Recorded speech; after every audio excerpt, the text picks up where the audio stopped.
Astro பக்தி dot நேயர்கள் அனைவருக்கும் கணிகரின் அன்பான வணக்கம். சனிப்பெயர்ச்சி பலன்கள் எப்படி இருக்குது அப்படின்றத ஜோதிட சிறப்பு வல்லுநர்களோட நம்ம தர காத்திருக்கிறோம். இன்றைக்கி நாங்கள் சிறப்பு தகவலோட சிறப்பு ஜோதிட வல்லுநர்களோடு வந்திருக்கிறோம். இது என்ன நிகழ்வு அப்படின்னு பார்த்தீங்கன்னா, சனிப்பெயர்ச்சி எப்படி இருக்கும், 12 ராசிகளுக்கும் சனிப்பெயர்ச்சி எப்படி இருக்கும். கும்பத்தில் இருந்த சனி பகவான் மீன ராசிக்கு பூரட்டாதி நட்சத்திரத்தில் வராரு. இப்போ அந்த பூரட்டாதி நட்சத்திரத்தில் வரும்போது அங்கேருந்து கிட்டத்தட்ட மீன ராசியில் 2.5 வருஷத்துக்கு அங்கேயே இருந்து 12 ராசிகளுக்கு அவர் தர வேண்டிய நல்ல விஷயங்கள் அல்லது பாதிக்கக்கூடிய விஷயங்கள், நாம் செய்த நல்ல வினைகளுக்கும் அசுப வினைகளுக்கும் உரிய பலன்களை தரவர். நாம் நல்லது செஞ்சுருந்தா 12 ராசிக்காரங்களுக்கும் உழைப்புக்கேற்ற ஊதியம் கிடைக்கும். 12 ராசியில் எந்த ராசி நிறைய சந்தோஷங்களையும் நல்ல பலன்களையும் அனுபவிக்க போகுது, எந்த ராசி குறைந்த பலன்களை அனுபவிக்க போகுது அப்படின்றத டாபிக் தான் நம்ம நிறைய பேச இருக்கோம். நிறைய ஜோதிட வல்லுநர்கள் வந்திருக்காங்க. மேச ராசியை பொறுத்தளவுக்கு எப்படி இருக்குது அப்படின்னு ஒவ்வொருத்தருக்கும் பேச ஆரம்பிக்கும். அன்பு நண்பர்களுக்கு வணக்கம். இப்போ சனிப்பெயர்ச்சி பலன்களை பற்றி தான் நம்ம பார்க்க இருக்கோம். இதுவரை கும்பராசியில் ஆட்சி பலம் பெற்று மூல திரிகோணம் பெற்று சனி பகவான் 2.5 வருடங்களுக்கு 12 ராசிகளுக்கும் தான் தரக்கூடிய பலன்களை தந்துக்கிட்டு இருந்தார். இப்போ கும்ப ராசியில இருந்து நட்பு வீடான மீன ராசிக்கு 12 ராசிகளுக்கு பலன் தரப்போறார். முதல்ல ஆரம்பிக்கும் போது பூரட்டாதி நட்சத்திரத்தில் ஆரம்பிப்பார். அதுக்கடுத்து உத்திரட்டாதி 4 பாதங்களும் ரேவதி 4 பாதத்தில் இருந்து 12 ராசிக்கும் அவர் தர வேண்டிய பலன்கள்லாம் தரப்போறாரு. இதில் நாம் நல்ல வினைகள் செய்திருந்தால் அந்த பலன்களை நன்மையாக மாற்றி கொடுக்க போகிறார். அதில் ரொம்ப முக்கியமானது, சனி என்பது கர்மக்காரகன். ஒவ்வொருத்தரும் செய்த கர்ம வினைகளுக்கு ஏற்ப நல்ல பலன்களையோ தீய பலன்களையோ தருவார். அதில் இந்த வருடம் நட்பு வீடு அப்படின்னு சொல்கிற மீன ராசியில் இருக்கிறதுனால பெரிய கெடுபலன்கள் 12 ராசிகளுக்கு வரப்போகிறது இல்லை. ஆனாலும் அவர் கொடுக்க வேண்டிய தண்டனைகளை கொடுக்காம இருக்க போகிறதில்லை, கொடுக்கறத குறைவாக கொடுப்பார் அப்படின்றதான் நம்ம எதிர்பார்க்கக்கூடிய விஷயம்.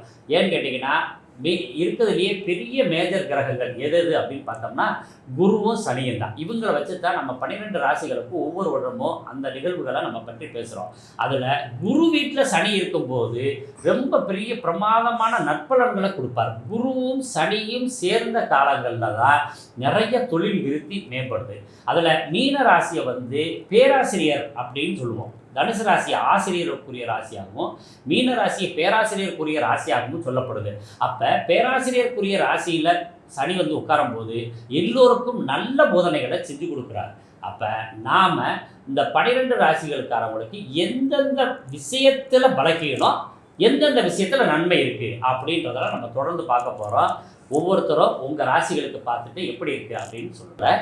எல்லாரோடைய கருத்துக்களையும் கேட்டோம்னா எப்படி இருக்கும் ஏன்னு கேட்டிங்கன்னா, பொதுவாக ஒரு ராசிக்கு 300 வகையான யோகங்கள் உண்டு, 300 வகையான அசுப யோகங்களும் உண்டு. அப்போ ஒவ்வொரு ஜோதிடரும் ஒவ்வொரு விதத்தில் கருத்து சொல்லுவாங்க. அப்போ இது நம்ம சேனல் நீங்கள் பல ஆண்டுகளாக பார்த்துக்கிட்டு இருக்கீங்க. அதனால என்ன பண்ணுறோம்னா, நேரம் பார்க்காம உங்களுக்கு உரிய பலன்களை முழுமையாக கொடுக்கணும் அப்படின்னு நாங்கள் ஆசைப்பட்டு என்ன பண்ணியிருக்கோம், ஒவ்வொருத்தருமே சிறப்பான பலன்களை தர வர்றாங்க. இப்போ பொதுவாக மேச ராசிக்கு எப்படி இருக்கும் அப்படின்னு நான் ஆரம்பித்து மோசஸ் அவர்கள் பேச இருக்காங்க, அதுக்கடுத்து ராஜேஸ்வரி அம்மா பேச இருக்காங்க, அதுக்கடுத்து யாமினி அவர்கள் பேச இருக்காங்க, அதுக்கடுத்து நண்பர் மல்லிகார்ஜுனன் அவர்கள் பேச இருக்காங்க. முதல்ல என்னோட கருத்தை கொடுக்குறேன், எப்படி இருக்குது அப்படின்னு நீங்கள் பாருங்கள். பொதுவாக மேச ராசிக்கு விரயஸ்தானத்தில் சனி பகவான். இப்போ எல்லாருமே என்ன பண்ணுவோம்னா, ராசியில் இருக்கிற கிரகங்கள் பார்வைகளை எடுத்து நம்ம பேசுவோம். ஆனால் கோச்சாரங்களில் அப்படி பார்வைகளை எடுத்து பேசுகிறத விட பார்வைகளை எடுக்காமல் சொல்கிற படம் தான் நிறைய தரக்கூடிய வாய்ப்புகள் இருக்கும். அப்போ விரயஸ்தானம் அப்படின்ற இடத்துல மேசராசிக்கு சனி வர்றதுனால இவங்களுக்கு என்ன மாதிரி விரயங்கள் வரும்னு கேட்டிங்கன்னா, லாபத்தை விரயம் பண்ணுவார். அப்போ எந்த லாபத்தை விரயம் பண்ணுவார்? தொழில் மூலம் செய்யக்கூடிய லாபத்தை விரயம் பண்ணுறார். ஏன்னா 10, 11க்கு அதிபதி 12ஆம் இடத்துல விரயமாகிறார். அப்போ மேசராசிக்காரங்களுக்கு எல்லா விஷயத்திலும் நன்மைகள் கிடைக்கும். தொழில் செஞ்சது மூலமாக விரயங்கள் ஏற்படக்கூடிய வாய்ப்பு இருக்கிறதுனால அவங்க தொழில் விரயத்தை நிப்பாட்டுறது, பார்த்துக்கிறது, கவனிக்கிறது ரொம்ப சிறப்பு. தொழில் செய்கிறவங்க கொஞ்சம் கவனத்தோடு செய்யுங்க. இதில் பார்ட்னர் பேருக்கு தொழில் செய்கிறது அல்லது சுயமாக செய்கிறது, மனைவி பேரில் செய்கிறது அல்லது கணவன் பேரில் செய்கிறது, இதெல்லாம் பாதிப்பை தரக்கூடிய விஷயங்கள் இருக்குது. மற்ற விஷயங்களில் எப்படி இருக்கும் அப்படின்னா, விரயச்சனையில் தான் திருமண வாழ்க்கையை ஆரம்பிக்கும். விரயச்சனியில் பண்ணுற திருமணம் எப்பொழுதுமே பாதிப்பை தரும். விரயச்சனி ஜென்மச்சனி, பாதச்சனி, இந்த 3 சனிகள்லையும் திருமணம் ஆகிறது எப்போதுமே தொடர்ந்து பயணிக்கும். எவ்வளோ சண்டை சச்சரவுகள் இருந்தாலும் திருமண வாழ்க்கை ரொம்ப சிறப்பாக இருக்கும். வாகனம் வாங்குகிற யோகங்கள் இருக்குது. அதே மாதிரி புத்திரர்கள் சம்பந்தமான விஷயத்துக்காக காத்துக்கிட்டு இருக்கவங்க கொஞ்சம் மருத்துவ செலவுக்கு ஏற்படுத்தணும். ஏன்னு கேட்டிங்கன்னா 5, 2, 11 புத்திர பாக்கியத்தை தரக்கூடிய இடம். அப்போ 5ஆம் இடத்ததிபதி சூரியன் 12 மாதமும் எங்கே இருந்தாலும் புத்திர பாக்கியத்தை ஏற்படுத்தி கொடுத்துருவாரு. ஆனால் லாபாதிபதி அதன் மூலம் அடையக்கூடிய லாபத்தை தரக்கூடிய லாபாதிபதி விரயத்தில் இருக்கிறதுனால மருத்துவத்தின் மூலியமாக தான் ட்ரீட்மெண்ட் எடுக்க வேண்டிய சூழ்நிலைகள், அதை ட்ரீட்மெண்ட் எடுத்தால் தான் குழந்தை பாக்கியம் கிடைக்க வேண்டிய சூழ்நிலைகள்லாம் இருக்குது. இப்படி நிறைய தகவலோடு வந்திருக்கிறோம். இப்போ மோசஸ் அவர்கள் மேசராசிக்கு பேச இருக்கார். அவரை தொடர்ந்து பேசுவோம். அனைவருக்கும் வணக்கம். மேஷ ராசி பார்த்தீங்கன்னா காலபுருஷ தத்துவத்துக்கு முதல் ராசி. ஏன்னா இவங்களுடைய இந்த அவசரம் வேகத்தினாலே இவங்க பார்த்தீங்கன்னா பல பிரச்சனைகளுக்கு இவங்களே காரணம் ஆயிடுவாங்க. மேலும் பார்த்தீங்கன்னா மேஷ ராசிக்காரர்களுக்கு பார்த்தீங்கன்னா திருமணம் அந்த ஒரு நிகழ்வு நடந்ததுக்கு அப்புறம் தான் இவங்களோட பொருளாதாரம் தன வரவு என்பது இருக்கும். மேலும் பார்த்தீங்கன்னா இந்த இளைய சகோதரத்துவம் சார்ந்த விஷயத்துல இவங்களுக்கு எப்போதும் ஒரு கடன் சார்ந்த விஷயத்துல ஏதோ ஒரு பிரச்சனைகள் இருக்கும். மேலும் இவங்களுக்கு எப்போதும் தொண்டையில பார்த்தீங்கன்னா ஒரு அழுத்தமோ இல்லை தொண்டையில ஏதோ ஒரு நோயோ இருக்க வாய்ப்புகள் இருக்கு. இப்படி இருக்கக்கூடிய அந்த மேஷராசி நேயர்களுக்கு இந்த வருடம் சனி பகவானுடைய சனி பயிற்சி, ஏன்னா 11ல் இருந்த சனி பகவான் இப்போ 12 பெரிய சனியா வராரு. ஸோ இந்த காலகட்டம் ஏன்னா பார்த்தீங்கன்னா மேஷத்துக்கு பார்த்தீங்கன்னா 10-11 ஆதிபத்தியம், 10-11 ஓனர். அப்போ என்னன்னாக்கா இந்த காலகட்டத்தில் நீங்க நல்லா யோசிச்சீங்கன்னா தொழில் ரீதியான வெளிநாட்டு பயணம் இருக்குமானா கண்டிப்பா இருக்கும். ஏன்னா அவர் பார்த்தீங்கன்னா சனி பகவான் என்னன்னாக்கா தொழில்காரகன். ஸோ தொழில்காரகன் 12ஆம் இடத்துல இருக்கும்போது அதுவும் அவருடைய ஆதிபத்தியம் தொழில் வாங்கி இருக்கும்போது கண்டிப்பாக வெளிநாடு சார்ந்த விஷயங்கள், வெளிநாடு தொழில் சேர்ந்த வெளிநாடு பயணங்கள் இருக்கும். அதே போல ரகசிய முதலீடுகள் செய்வாங்க. ஏன்னா சனி பகவான் எப்போதும் ஒரு ரகசியம், அவ்வளோ ஒரு மறைமுகமான விஷயம். ஸோ அப்போ என்னன்னாக்கா தொழில் சார்ந்த விஷயத்துல ஒரு ரகசிய முதலீடுகள்லாம் செய்வாங்க. ஸோ அதனால இந்த காலகட்டம் இவங்க ரொம்ப கவனமா இருக்க வேண்டியது என்னன்னாக்கா இவங்களுடைய வார்த்தைகள் சார்ந்த விஷயத்துல ரொம்ப கொஞ்சம் எச்சரிக்கையா இருக்கணும். வேகமா சொல்றன்ற பேர்ல எல்லாத்தையும் சொல்லிட்டீங்கன்னா அதுவே நாளைக்கு உங்களுடைய முதலீடுகளை இழக்கிறதுக்கான வாய்ப்பாகவும் மாறிடும். ஸோ மேலும் இவங்களுக்கு இந்த அடிவயது சார்ந்த விஷயத்தில் கொஞ்சம் கவனம் தேவை. சாப்பாடு ஃபுட்டு சார்ந்த விஷயத்துல கொஞ்சம் எச்சரிக்கை இந்த காலகட்டத்தில் இருக்கணும். ஏன்னா சனி பயிற்சியில கொஞ்சம் எச்சரிக்கையா இருக்கும் போது, ஏன்னா அவர் எப்போதும் என்னன்னாக்கா நேரடியான மறைமுகமான விஷயங்கள் வரும். அதாவது எப்படின்னா உங்களோட தூக்கமின்மை இல்ல அலைச்சல் இந்த மாதிரி காரணங்களாலதான் அது நோய் வர்றதுக்கான வாய்ப்புகள் அதிகமா இருக்கும். ஸோ அதனால நீங்க என்ன பண்ணணும்னா உங்களோட தூக்கத்தை கண்டிப்பா நீங்க மெயின்டைன் பண்ணி ஆகணும். தூக்கத்தை இருந்தீங்கன்னா வாழ்க்கையில எல்லாமே ஜெயிக்கலாம். மேலும் இந்த சனி பயிற்சியை எப்படி எதிர்கொள்ளலாம் அப்படின்னா இங்க இருந்து ஆன்மீக பாத யாத்திரை போவாங்க இல்லைங்களா, அந்த மாதிரி போகிறவங்களுக்கு நீங்க தேவையான ஒரு அந்த ஏதாவது ஒரு உதவிகள் செய்யறது, அவங்க போகக்கூடிய பாதைக்கு தேவையான அவங்களுக்கு ஒரு நிழல் கூட அமைச்சு கொடுப்பது, அந்த மாதிரி ஏதாவது ஒரு விஷயங்கள் செய்யும் போது இந்த சனி பயிற்சி உங்களுக்கு ரொம்ப யோகமா அமையும். மோசஸ் அவர்கள் வந்து சிறப்பாக பேசுகிறாங்க. இதில் மேச ராசியில் பார்த்தீங்கன்னா அஸ்வினி நட்சத்திரம் 1ஆம் பாதம், 2ஆம் பாதம், 3ஆம் பாதம், 4ஆம் பாதம் இந்த நட்சத்திரங்கள்லாம் உண்டு. பரணி 1, 2, 3, 4 பாதங்கள் உண்டு. கிருத்திகை 1ஆம் பாதம். இது அடங்கியது தான் இந்த மேசராசி. இது வந்து ஆட்டினுடைய சிம்பலை கொண்டது. அதனால் என்ன பண்ணுறாங்கன்னா இதனுடைய குணம் எப்படி இருக்குன்னா நிறைய கும்பலாக ஆடு போகும். அதில் ஒரு ஆடு எதை நோக்கி பயணப்படுதோ மீதி எல்லா ஆடுகளும் அதை நோக்கி பயணப்படும். அது ஒரு யூனிஃபார்ம்னு பேர். இப்போ நம்ம ஒரு பெரேடு நடக்குது காவல்துறை விஷயத்தில், அந்த பெரேடு ஆஃபீஸர் என்ன ஆர்டர் கொடுக்குறாரோ அதை எல்லா ஆஃபீஸர்ஸும் செய்வாங்க. அது மாதிரி ஒரு ஒழுங்கை கொண்டது இந்த மேசராசி. இவங்கள்ட்ட வந்து அந்த ஒரு நேர்மையும் அந்த ஒழுங்கு இருக்கிறதுனால இவங்களுடைய உழைப்பு அதிகமாக இருக்கும்.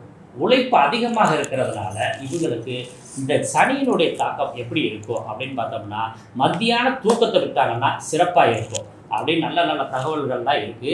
இப்போ இதை தொடர்ந்து ராஜேஸ்வரி அவர்கள் வந்து மேஷராசிக்கு எப்படி இருக்குது அவங்களும் அவங்களுடைய கருத்தை பேச. இந்த ஆண்டிலிருந்து மேஷராசிக்கு 7.5 சனி ஆரம்பிக்குது. அதனால் யாரும் கவலைப்பட வேண்டாம். உங்களுக்கு இந்த வருஷம் வேலையை அதிகமாக செய்ய ஆரம்பிச்சிங்கனாலே இந்த 7.5 சனியிலேருந்து பாதிப்பு குறையும்.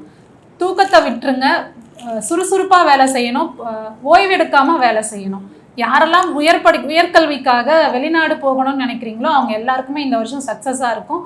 நீங்கள் நினச்ச காலேஜில் வெளிநாட்டில் கண்டிப்பாக போயிட்டு படிப்பீங்க.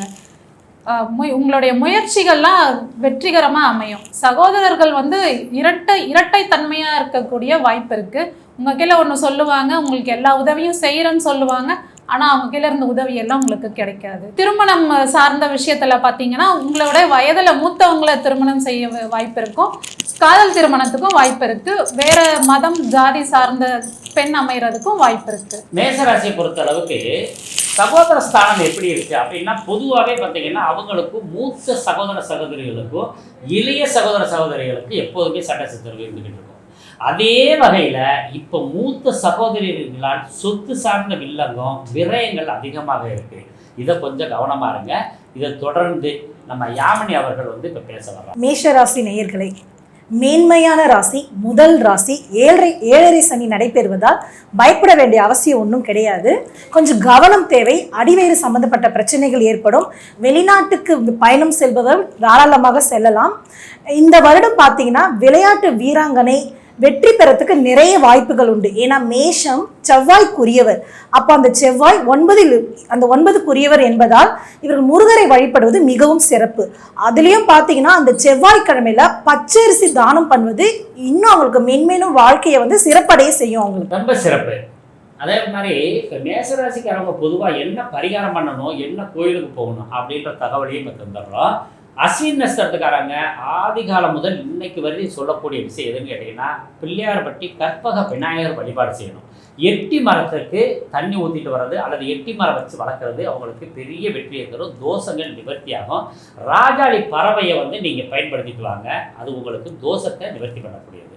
பரணி நட்சத்திரத்துக்காரங்க நெல்லி மரத்தை வந்து நீங்கள் வச்சு வழிபாடு செய்யலாம். அது வந்து வீட்டில் வச்சுருக்கக்கூடாது, கோயில்கள்லையோ தோட்டத்துலேயோ அல்லது பள்ளிக்கூடங்கள்லையோ வச்சு நீங்கள் அதை பாதுகாப்பாக வளர்த்து அது காய்க்கும் வரை உங்கள் பொறுப்பில் வச்சுக்கிறணும். அதுக்கடுத்து யானையோட படங்களை நீங்கள் வச்சுக்கிறது, யானையோட சின்னங்களை நீங்கள் பயன்படுத்துறது நல்லது. ஆனால் மேசராசியில் அஸ்வின் நட்சத்திரத்துக்காரங்க யானை படங்களை வீட்டுக்குள்ள வச்சுருக்கக்கூடாது. அடுத்தது கிருத்திய நட்சத்திரத்துக்காரவங்க முருகனோட வழிபாடு செய்கிறது ரொம்ப சிறப்பு. முருகன் கோவிலுக்கு போயிட்டு வர்றது, அதே மாதிரி இந்த நெருப்பு சார்ந்த விஷயத்தில் அப்படின்னா சூடமத்தி வழிபாடு செய்யலாம் அல்லது நெய் தீபம் மத்தி வழிபாடு செய்யலாம். இதெல்லாம் செஞ்சுட்டு வரும்போது உங்களுக்கு ரொம்ப அருமையான தகவல்கள்லாம் நல்ல சிறப்பான தகவல்களாக கிடைக்கும். நல்ல உழைப்புக்கு தகுந்த ஊதியங்கள் கிடைக்கும். முக்கியமாக திருவண்ணாமலையில் ஒரு முறையாவது நீங்கள் கிரிவலம் வந்துட்டு வந்தீங்கன்னா நமக்கு இந்த சனி விரயச்சனியால் ஏற்படக்கூடிய தோஷங்கள் நிவர்த்தியாகும். அதே மாதிரி தந்தை வழியான சொத்து தகராறுகள் சரியாகும். இது தொடர்ந்து இப்ப மல்லிகார்ஜுன் அவர்கள் மேசராசிக்கு பேசுறாங்க. மேசராசி நேயர்கள் அனைவருக்கும் சனி பயிற்சி வாழ்த்துக்கள். இப்ப உங்க அயன சயன போகஸ்தானத்துல சனி பகவான் வராரு. அயன சயன போகஸ்தானம் பொழுது உங்க தூக்கத்தை வந்து நீங்க வந்து கரெக்டா வச்சுக்கிறது மிகவும் நல்லது.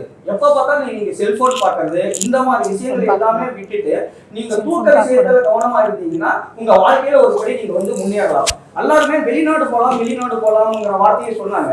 ஆனா வெளிநாடு போகலாம், ஆனா உங்க பாஸ்போர்ட், விசா இது எல்லாமே ஒரு டைம்க்கு 4 டைம் நீங்க செக் பண்ணிக்கிறது நல்லது. நீங்க வேலைக்கு போறீங்க அப்படின்னா உங்க ஒர்க் ஆர்டரை வந்து நீங்க வந்து பாக்குறது நல்லது. ஏன்னா விரயஸ்தானத்துல சனி பகவான் இருக்காரு. அதனால உங்க ஒர்க் ஆர்டர், அதே மாதிரி காலேஜுக்கு போற பசங்க யாராவது வெளிநாட்டுக்கு போறீங்கன்னா உங்களோட அந்த காலேஜ் எல்லாமே கரெக்டா இருக்கா அப்படிங்கறதும் பாத்துக்கிறது மிகவும் நல்லது. அதே மாதிரி உங்க வாக்குஸ்தானத்துல வந்து சனி பகவானோட பார்வை விழுது. அதனால நீங்க பேசுற பேச்சு வந்து உங்களுக்கு வந்து கவனமா பேசணும். வார்த்தை டக்குன்னு நாம வந்து விட்டுறக்கூடாது. அதே மாதிரி தனஸ்தானம், யாருக்காவது நம்ம செக் கொடுக்குறோம், இந்த மாதிரி தொழில் செய்யறோம், செக் கொடுக்குறோம்னா அந்த செக் டேட் எல்லாமே நீங்க கரெக்டா பாத்துக்கிறது நல்லது. ருண ரோக சத்துருஸ்தானத்துக்கு உங்களுக்கு வந்து பார்வை விழுது. அதனால உங்க உடல்நிலையை கொஞ்சம் ஜாக்கிரமா பாத்துங்க. எதிரிகள் தொந்தரவு வந்து உங்களுக்கு குறையும். அதனால நீங்களா போய் எதிரிகள் சம்பாதிச்சுக்காதீங்க, உங்க எதிரிகள் தொந்தரவு குறையும். 7 சனியின் பிடியில் ஆரம்பத்தில் வந்து கொண்டிருக்கின்ற நீங்கள் வாழ்க்கையில் வெற்றி பெற எல்லாருக்கும் நல்வாழ்த்துக்கள் கூறி விடைபெறுகிறேன். நன்றி, வணக்கம். மிக அருமையான தகவலை சொன்னாங்க. இப்போ பொதுவாக எப்படி இருக்குது முழு பலன் அப்படின்றத நம்ம இப்போ பேச இருக்கிறோம். இப்போ மேசராசியை பொறுத்தளவுக்கு 9ஆம் இடத்துக்கு அதிபதியான குருவனுடைய சாரத்தில் முதல்ல ட்ராவல் பண்ணுறாரு. அவரே விரையாதிபதின்றதுனால தந்தை வழியான விஷயங்களில் விரயங்கள் ஆரம்பிக்கும். அடுத்தது உத்திரட்டாதி நட்சத்திரத்தில் வரும்போது தொழில் சம்பந்தமான விஷயங்களில் பிரச்சனைகளும் விரயங்களும் உண்டு. அதுக்கு அடுத்து ரேவதி நட்சத்திரத்தில் போகும்போது செக்கில் கையெழுத்து போடுறது, ட்ராவல் பண்ணுறது, இந்த வெளிநாடுகளுக்கு போகிற முயற்சிகள் இதெல்லாம் தோல்வி அடையும். அதுக்கு அடுத்தது 6ஆம் இடத்துக்கும் அந்த ஆயிலத்தினுடைய அதாவது ரேவதியினுடைய அதிபதி 6ஆம் பாவத்துக்கும் அந்த அதிபதியாக வர்றதுனால, கன்னிராசிக்கு அதிபதியாக வர்றதுனால நோயினுடைய தாக்கங்கள் அதிகமாகும். பொதுவாக வந்து மேசராசிக்கு குடும்பம் சார்ந்த விஷயத்தில் பிரச்சனைகள் குறையும். வேலை கிடைக்காதவங்களுக்கு வெளிநாடுகளில் வேலை கிடைக்கும். அதே சமயத்தில் அந்த இடத்துல துன்பங்களும் கொஞ்சம் வருத்தங்களும் ஏற்படும். அதை தாண்டி ஜெயிக்கக்கூடிய வாய்ப்பு உங்களுக்கு உண்டு. சிறு வியாபாரிகளுக்கு சனிப்பெயர்ச்சி ஆரம்பம் ரொம்ப சிறப்பாக இருக்குது. ரேவதி நட்சத்திரத்தில் போகும்போது வியாபாரிகள் கடன் வாங்க வேண்டிய சூழ்நிலைகள் உண்டு. பெரு வியாபாரிகளுக்கு எப்படி இருக்குது அப்படின்னா, உத்திரட்டாதியில் சனிப்பெயர்ச்சி ஆகி போய்கிட்டு இருக்கும்போது இந்த பெரிய வியாபாரிகளுக்கெல்லாம் கொஞ்சம் விரயங்கள் ஏற்படும். பொதுவாக அரசியல் சார்ந்த விஷயங்கள் அரசியல்வாதிகளுக்கு எப்படி இருக்கும்னா, தேவையில்லாத விமர்சனங்களுக்கு ஆளாவார்கள். நடிகர் நடிகைகள் சினிமா துறையை சார்ந்தவங்களுக்கு எப்படி இருக்குன்னாக்க, கடின உழைப்பு உங்களுக்கு கிடைக்கும். அதே சமயத்தில் உள்ளூருக்குள்ள சொகுசான ஒரு படத்தில் நடிக்கக்கூடியதோ வேலை செய்யக்கூடிய அமைப்பு ஏற்படாது. தூங்க முடியாத அளவுக்கு கடின உழைப்பு ஏற்பட்டு அதன் மூலியம் உங்களுக்கு வெற்றிகள் கிடைக்கும். மாணவர்களுடைய படிப்பு எப்படி இருக்குன்னா, எந்த விதமான பாதிப்பும் இல்லை. தூக்கம் அதிகமாக வரும். இந்த 6 மணிக்கு மேலே தூங்குற பழக்கத்தை எந்த மாணவர் குறைக்கிறாங்களோ, அதாவது சரி செய்கிறாங்களோ, அவங்களுக்கே இந்த பரீட்சைகளில் அனைத்து விஷயங்களும் வெற்றி கிடைக்கும். ஏன்னா 12ஆம் இடம் என்பது படுக்கை அறை. அப்போ சனி வந்திருக்கும் போது அது தாமத கிரகம். படுக்கையிலிருந்து தாமதமாக எந்திரிக்க வேண்டிய சூழ்நிலைகள் ஏற்படும். அதனால் இந்த விஷயத்தை குறைச்சிக்கோங்க. பொதுவாக ஒரு முக்கியமான பலனை சொல்லுங்கள் நாங்கள் ஜெயிக்கிறதுக்கு அப்படின்னா, மத்தியான தூக்கத்தை எந்த கேரக்டர் விடுறாங்களோ மேசராசிக்காரவங்க, அவங்களுக்கு முழுமையாக நன்மைகள் விளையிறதுக்கு நிறைய வாய்ப்பு இருக்குது. நல்ல தகவலோட மீண்டும் ரிஷபராசியில் சந்திப்போம். நன்றியும்.